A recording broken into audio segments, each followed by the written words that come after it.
Fear and frustration are spreading nearly as quickly as Ebola tonight, both in West Africa and in the United States. Health officials in Texas are working to reassure people there that a Liberian man diagnosed with Ebola in Dallas poses little risk. But that doesn't quell the frustration. Today, the President of Liberia told our Adrienne Arsenault she's angry one of her citizens brought Ebola to the United States. Liberian officials say it could be a criminal offense. We have extensive coverage of this story again tonight, beginning in Liberia with Adrienne and her exclusive interview with the president.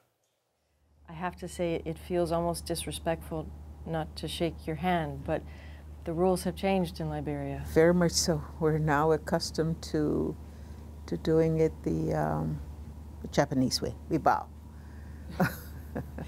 Liberia's President Ellen Johnson Sirleaf is philosophical about some elements of coping with Ebola, the distance people now keep from each other, for example. But she is mad, too, especially about Liberian Thomas Duncan, now in a Dallas hospital with Ebola.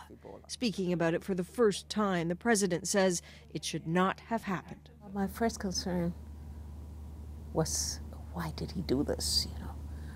I said, oh no. And with the U.S. doing so much to help us fight Ebola. And again, one of our compatriots didn't take due care, and so he's gone there and sort of, in a way, put some Americans in a state of fear and put them at some risk. So I feel very saddened by that and very angry with him, to tell you the truth. She's angry because a few weeks ago, in this neighborhood in Monrovia where Duncan lived, neighbors say he helped get a convulsing, vomiting, Ebola-infected woman to hospital and then physically carried her back into her home again when she couldn't get help. She later died. That extreme contact with an Ebola patient is how you get the virus. Only look at the form Duncan filled out at the Monrovia airport when he left the country. Asked about contact with an Ebola patient, he said no to every question about contact. But the fact that he knew and he left the country is unpardonable, quite frankly.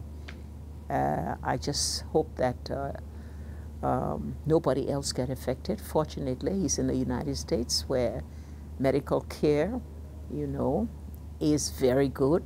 I hope he'll get this training. And then after that, and then send him home. Then we'll have to deal with him. What will you do you think, when he comes home? I'll have to consult with the lawyers. Within hours of this conversation, the Liberian Justice Ministry announced it intends to prosecute Duncan, that is, if he makes it. Worried to have fallen ill in Liberia, he would have been wrestling to get care in a country still struggling to catch up to the virus. The newest treatment centers still in construction in the shadow of a ruined infrastructure. The World Health Organization paints a picture of a situation still deteriorating here, the virus still winning. That President Sirleaf does not accept. The situation is not like it was 2 months ago. It is not. Yes, we still have problems. Yes, we still have denial. However, it's come to the place where we feel confident that we have now the right measures. It is confident talk, but it comes with acknowledgement that more help is needed. The president says she wrote directly to Prime Minister Harper when she blanketed world leaders with pleas for assistance. We asked them for more medication and whatnot. So, we're still open to Canadian support, whichever way they think is appropriate based upon their own expertise, their own resources. But you wait still. I have no choice. I have to wait.